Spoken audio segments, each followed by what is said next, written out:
प्रसवतील त्या तिन्ही देवी श्री विष्णूंचे अंश मानवी. धन्य दशरथा तुला लाभला देव पित्याचा मान. हे यज्ञपुरुषाचे वचन खरं ठरले. या पायसाच्या सेवनाने दशरथांच्या तिन्ही राण्या गर्भवती झाल्या. यथाकाली त्या प्रसूत झाल्या. कौशल्येला श्रीराम, सुमित्रेला लक्ष्मण, तसा शत्रुघ्न आणि कैकेयीला भरत असे 4 तेजस्वी पुत्र जन्माला आले. राजाची इच्छा पूर्ण झाली. प्रासादातील सुखाला सीमाच राहिल्या नाही. नगरजनांचा आनंद तर नुसता भरून ओसंडत होता. श्रीरामाधिक भावंड रांगू लागली तरीही अयोध्येतील स्त्रिया श्रीराम जन्माचा आनंद गीतच गात होत्या, पुन्हा पुन्हा गात होत्या.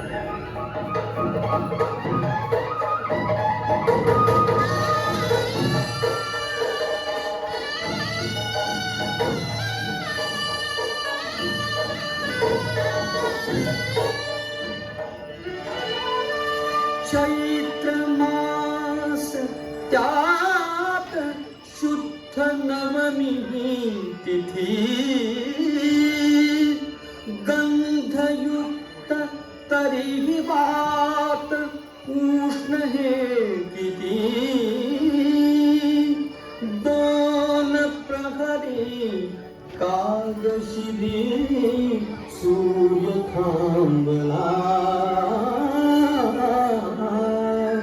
राम जन्मला सखी राम जन्मला. राम जन्मला सखी राम जन्मला. राम जन्मला सखी राम जन्मला.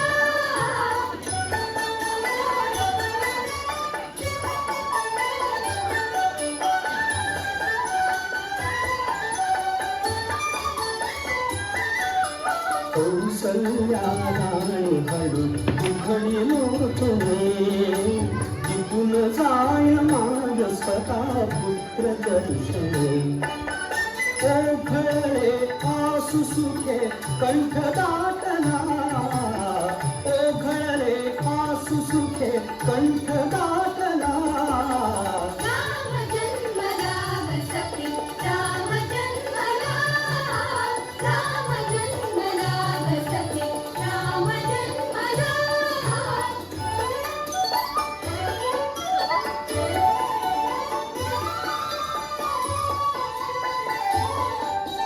राजगृही नवे सौख्य पर्वणी. सौख्य पर्वणी पानावून अंबरला धेनु अंगणी. धेनु अंगणी दुंदुभिचा नाद तोच धुंद कोंडला. दुंदुभिचा नाद तोच धुंद कोंडला. राम जन्मला सखी राम जन्मला. राम जन्मला सखी राम जन्मला. त्यानंतर सर्वजण पुढे निघाले. मिथिलेमध्ये येऊन पोहोचले. मिथिलाधिपती जनक राजाने आपल्या सीतेच्या स्वयंवरासाठी त्या ठिकाणी एक पण लावलेला आहे. तो पण असा आहे की त्याच्याजवळ जे परशुरामाचं प्रचंड शिवधनुष्य आहे, त्या धनुष्याला जो प्रत्यंचा लावी त्याला सीता.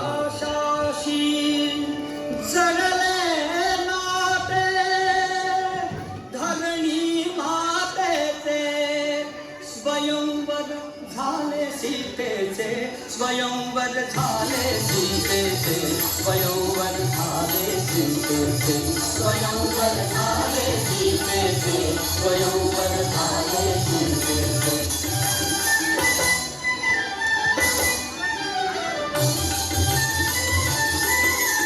मुख्य जानकी दुर्यागणी राम धनुर्धारी. नयना माझी एकव दुनिया निज शक्ती सारी. मुख्य जानकी दुर्यागणी राम धनुर्धारी. नयना माझी एकव दुनिया निज शक्ती सारी. फुलू लागले फूल हळूहळू कालिल जेते.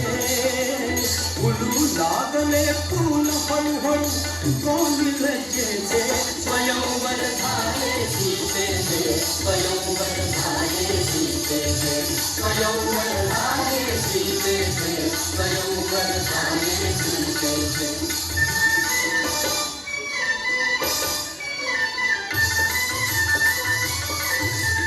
उंचावण्या जरा पापण्या पाकसती नाही तडिता खाता परी भयंकर नाद तोच होई उंचावण्या जरा पापण्या पाकसती नाही तडिता खाता परी भयंकर नाद तोच होई श्रीरामानी केले तुकडे दोन पुरुषाचे श्रीरामानी केले तुकडे दोन धनुष्याचे स्वयंवर झाले सीतेचे स्वयंवर झाले सीतेचे स्वयंवर झाले सीतेचे स्वयंवर झाले सीतेचे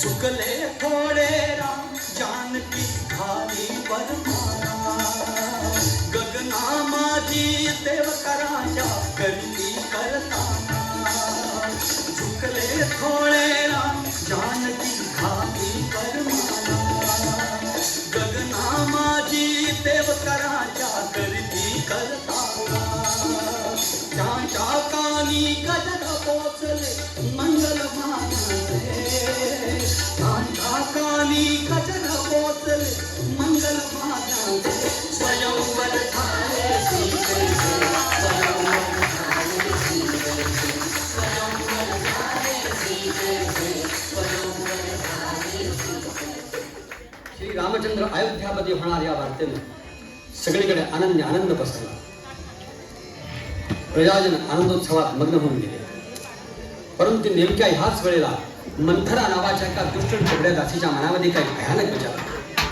आणि आपल्या मनामधले हे विचार तिने कैकेच्या मनात धुवा सुरुवात केली ती कैकेला म्हणते की कैकेयी वास्तविक हे तुला समजायला हवं की ज्या वेळेला तुझा भरत आजोळे गेला या अयोध्येमध्ये नाही अशीच नेमकी वेळ साधून दशरथ रामाला राज्याभिषेक करतो आहे तेव्हा यामध्ये काहीतरी काळ बऱ्याच करायचे वास्तविक राज्य तुझ्या भरताला मिळालं आणि राम इथून दूर मनात जावा टाळावा हे दृष्ट नाही का तुला स्वतःला हे कळत कसं नाही तू इतकी मूर्ख कशी मंथरेचे हे भयंकर विचार प्रथम कैकेला आवडले नाहीत रुचले नाही परंतु मंथरेने आपली चिकाटी काही सोडली नाही आणि तिच्या चिकाटीला इतकं भयानक फळ लवकरच आलं की मंथरेचे म्हणून ते विचार होते ते जणू काय आपले स्वतःचेच विचार आहेत असं वाटायला लागून त्या विचारांच्या मनस्वी आहारी जाऊन कैकेयीनं दशरथाला वळवून आणलं आणि त्यांनी तिला दिलेल्या 2 वरांची तिने आठवण करून दिली आणि क्रुद्ध आवाजात त्याला ती बजावू लागली मोडू नका वचनास नाथा मोडू नका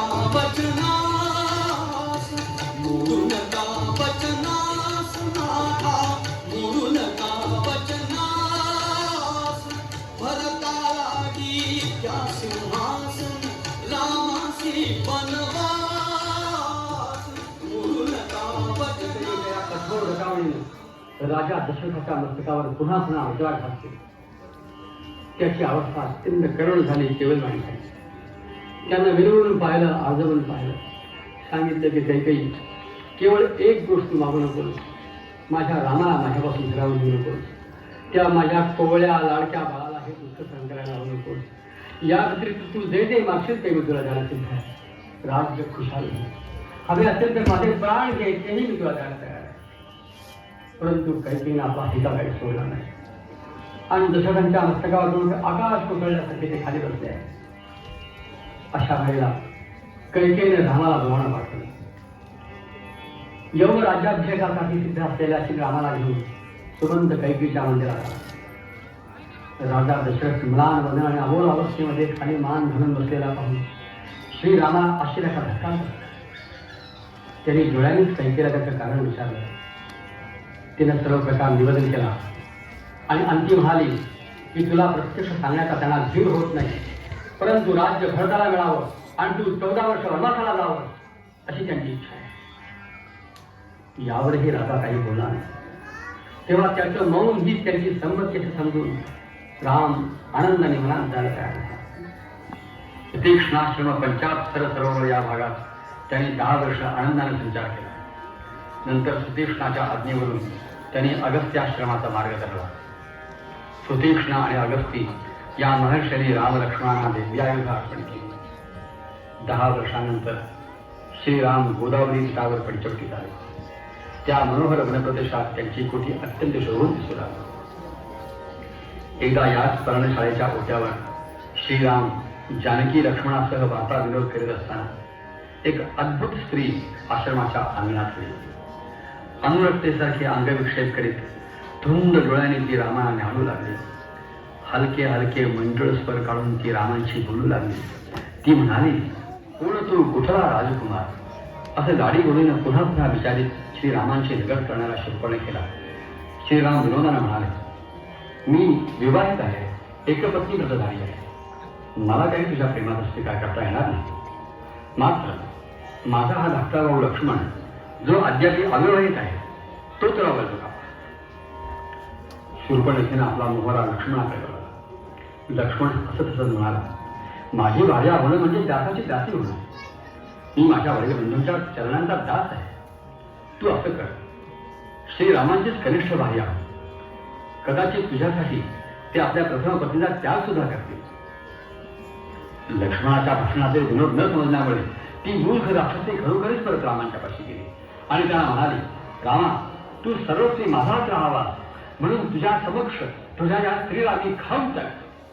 शूर्पणखा जानकीच्या अंगावर जेव्हा धावली तेव्हा मात्र महाबलाढ्य श्रीरामाने लक्ष्मणाला आज्ञा केली, या राक्षसाला विरोध करून टाक. वडील बंधूंच्या आज्ञेसरशी लक्ष्मणानं खड्ग उपसलं आणि त्या शूर्पणखेचे नाक आणि कान छेदून टाकले. भयंकर आक्रोश करीत ती राक्षसी साऱ्या वनातून किंकाळ्या पडीत पडू लागली. आपले बंधू खड दूषण यांच्यापाशी जाऊन तिनं गाराणं घातलं. ते ऐकून ते राक्षस रामांशी संग्राम करण्यासाठी धावून आले. पण महाधनुर्धर श्रीरामाने 1.5 मुहूर्तात त्या सर्वांचा सैन्यासह संहार करून टाकला. एकट्या रामाने खर, दूषण, त्रिशूल आणि 14 सहस्र राक्षस वधिल्याचं पाहून ती विरूप राक्षसी लंकेला पडला. आपला बंधू लंकाधिपती रावण याच्या समोर उभी राहिली. सर्व अमात्यांसमक्ष ती रावणाला म्हणू लागली, विरूप झाली शूर्पणखा ही दाशरथीची कृती क्रूर घे जाता लंकापती, क्रूर घे जाता लंकापती.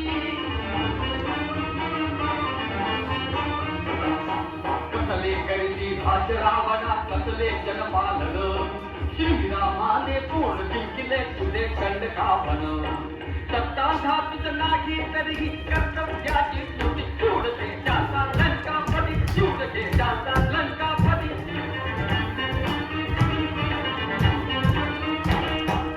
जनस्थानच्या कहर उडाला, मेले खर दूषण, 14 राक्षस मेले एका तुझ भूषण.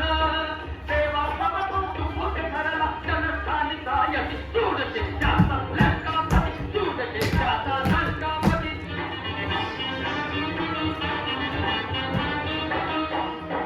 तो रूपाने देखील श्यामल भूमीवर जिस्मर, त्याच्या संगे जनककन्या रती गुणी सुंदर. तुला सुखातून दिसेल ऐशी मोहक ती युवती, क्रूर घे जाता लंकापती, क्रूर घे जाता लंकापती.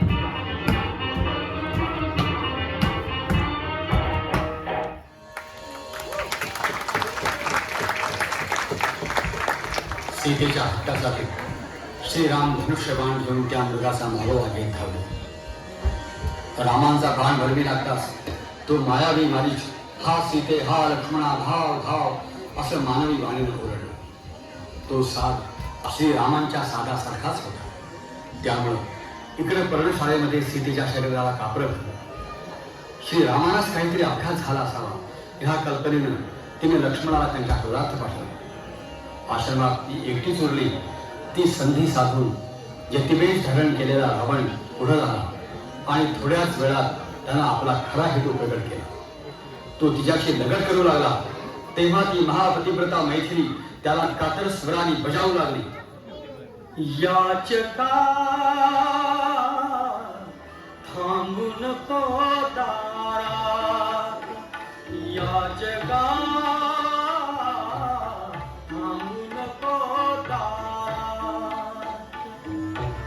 घननीळांची मूर्त बीज मी नकोस जाळू.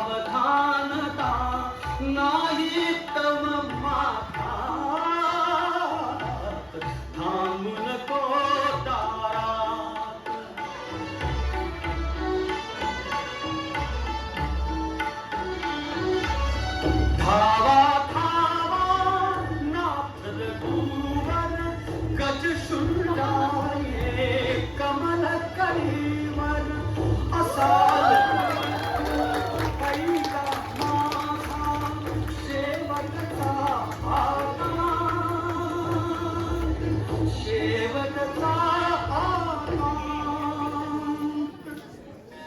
पंपा सरोवराच्या पश्चिम तीरावर पोचल्यावर श्रीरामांना शबरीचा आश्रम झाला.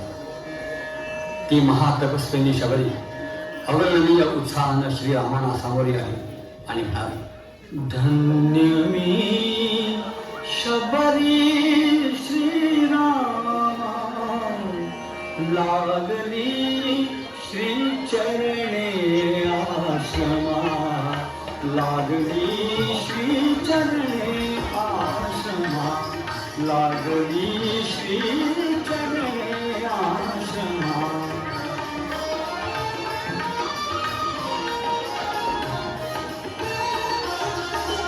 चित्रकूटा हे चरण लागता, किती पावले मुनी मुक्तता, वृक्षातळी थांबा क्षणभर, करा कुणीला क्षमा, लागली श्री चरणी आश्रमा, लागली श्री चरणी आश्रमा.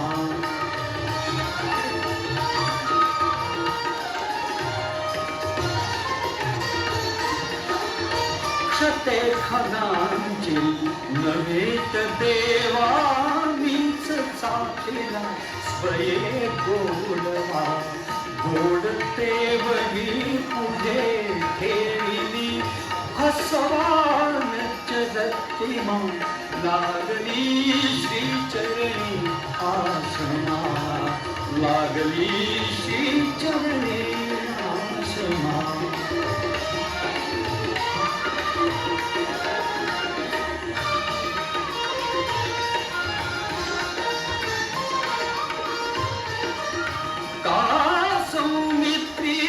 शंकित दृष्टी अभिमंत्रित दीनमेत पुष्टी, या बदनी तर नित्यनाद तो, या बदनी तर नित्यनाद तो, वेदांचा मधुरिमा, लागली श्री चरणे आश्रमा, लागली श्री चरणे आश्रमा. धन्य मी शबरी श्रीरामा, लागली श्री चरणी आश्रमा, लागली श्री चरणी आश्रमा. जनस्थानातील रामलक्ष्मणांचा अतुल पराक्रम त्याला ठाऊक होता. जानकीला वश होण्यासाठी आणखी 1 महिन्याचा अवधी देऊन तो रावण अशोकवनातून परतला. आता हनुमानाची खात्रीच पटली की हीच ती जानकी, हीच ती सीता. अवतीभोवतीच्या राक्षसी झोपल्या आहेत हे पाहून त्याने मंजूळ स्वरामध्ये रामचरित्राचं गायन सुरू केलं. सीतेने चकित होऊन वरती पाहिले आणि हनुमानाने खाली झुकून रामाने त्यांच्याजवळ दिलेली मुद्रिका तिच्या हातामध्ये टाकली. सीतेने ती मुद्रिका ओळखली, हृदयाशी धरली आणि हेही ओळखलं की ज्या अर्थी याने ही मुद्रिका आणली आहे त्या अर्थी हा रामदूत असला पाहिजे. ही निश्चिती पटल्यावर ती त्या रामदूताला विचारू लागली, मुद्रिका अचूक मी ओळखली ज्ञानची, मुद्रिका अचूक मी ओळखली ज्ञानची, मज सांग अवस्था दूता रघुनाथांची, मज सांग अवस्था दूता रघुनाथांची.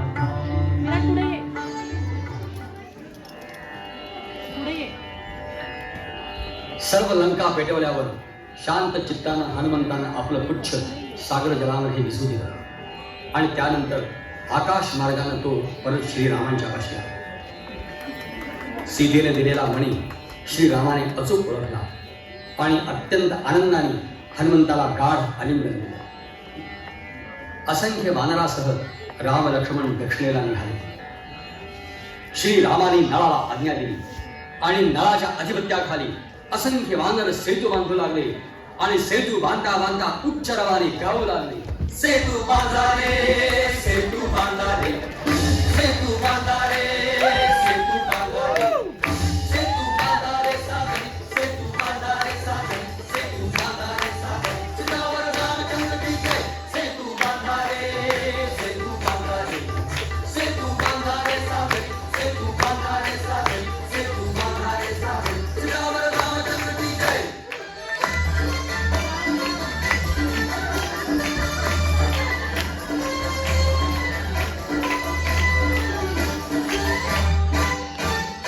गिरिराजांचे देह निखळुनी गजांग शाखा शिळा उचलुनी. गिरिराजांचे देह निखळुनी गजांग शाखा शिळा उचलुनी. जळात जारे जवे ढकलुनी, जळात जारे जवे ढकलुनी. सेतू बंधने जोडून ओढा, सेतू बंधने जोडून ओढा. समीप लंकापुरी. सेतू बांधा रे सागरे, सेतू बांधा रे सागरे, सेतू बांधा रे सागरे, सीतावर रामचंद्र की जय.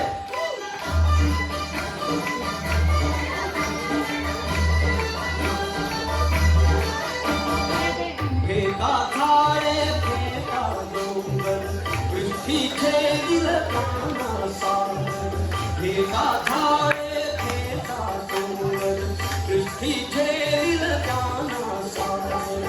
ओढा पृथ्वी फैलत टावर, ओढा पृथ्वी फैलत टावर. वडवादी तो घडील मागी, वडवादी तो घडील मागी. सेतू शेषापदी.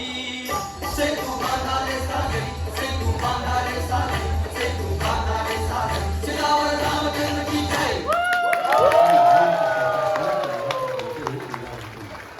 इंद्र सारखी मातेची चित असला आणि म्हणा, प्रभू असं न समजल्यासारखं काय बोलता. त्याच्या वधाकरता पितामहास्त्राचा उपयोग करा. देवाने जो रावणाचा मृत्यूचा काळ सांगून ठेवला आहे तो आता अगदी समीप आला आहे. मातलीच्या या भाषणाने आता श्रीरामांना जणू स्मरण आलं आणि अगस्ती ऋषीने दिलेला दैदिप्यमान बाण त्यांनी धनुष्याला लावला. कर्ण प्रत्यंच्या उडून त्यांनी तो बाण महाप्रतापी रावणाच्या दिशेने सोडला. तो दुस्सह आणि प्रत्यक्ष मरणाप्रमाणे अनिवार्य असलेला बाण रावणाच्या वक्षस्थळात जाऊन घुसला. त्याने रावणाचं हृदय शतशः विदीर्ण करून टाकलं. बाणाचा प्रहार होताच जीविताला मुकणाऱ्या त्या रावणाच्या हातून धनुष्यबाणही खाली पडले. तो महातेजस्वी राक्षसपती भूमीवर कोसळला. राक्षस सैन्य वाट फुटेल तिकडे धावत सुटलं. वानरांनी त्यांचा विध्वंस मांडला. सारे वानरगण रावण मेला, रामांचा जय झाला असं म्हणत आनंदानं नाचू लागले. अंतरिक्षातून देवांच्या सौम्य नौगती वाजू लागल्या. रामांच्या रथावर स्वर्गामधून पुष्पवृष्टी होऊ लागली. अप्सरा आणि गंधर्व यांचे विजयगीत गाणी येऊ लागले.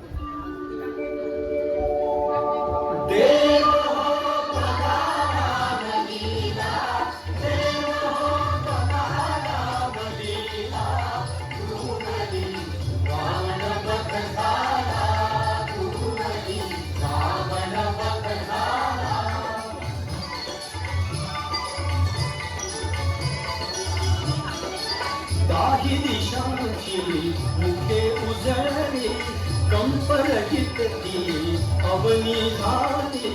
दाही दिशांची मुखे उजळली, कंपरहित ती अवनी झाली. रवि प्रभेते स्थिरता झाली, रवि प्रभेते स्थिरता झाली. पातली महत्भाग्य वेळा, पातली महत्भाग्य वेळा.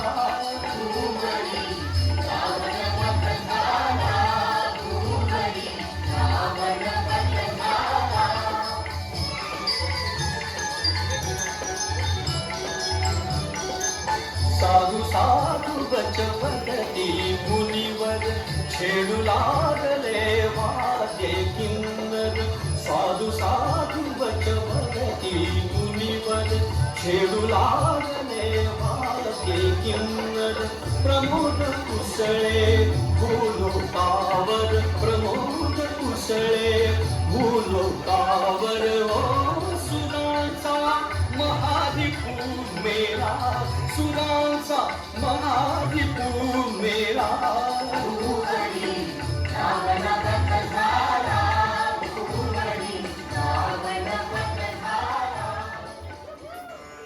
सर्व सैन्यामध्ये आनंदी आनंद पसरला. रामाने विभीषणाला आज्ञा केली, लंकाधिपते निरपेक्षपणानं आणि सुखानं लंकेच्या साम्राज्याचा उपभोग घे. विभीषणानं पुष्पक विमान तयार केलं. विमानामध्ये बसण्यापूर्वी रामाने न्यायासाठी आणि सत्यासाठी लढणाऱ्या आपल्या साऱ्या सहकाऱ्यांचा निरोप घेतला. त्यांना अयोध्येचं निमंत्रण केलं. आपण येत असल्याची वार्ता हनुमंताकरवी अयोध्येला कळवण्याची व्यवस्था त्यांनी अगोदरच केलेली आहे. राम येत आहेत, सीतामाई येत आहे, लक्ष्मण येतो आहे. या वार्तेनं सारी अयोध्या आनंदाने अक्षरशः नाचते. शत्रुघ्नानं सर्व अयोध्या शिंगारली आहे. सर्व मातांना उभेता रामसीताने प्रणाम केला.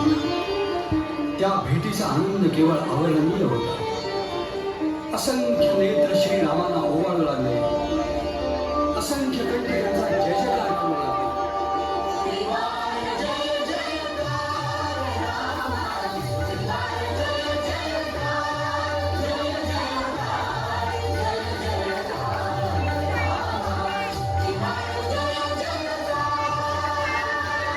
पुष्पकयाना तुम्ही उतरले स्वर्ग सौख्य साकार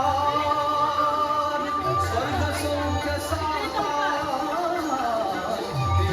जय जयकार अयोध्यापुरी मंगला साला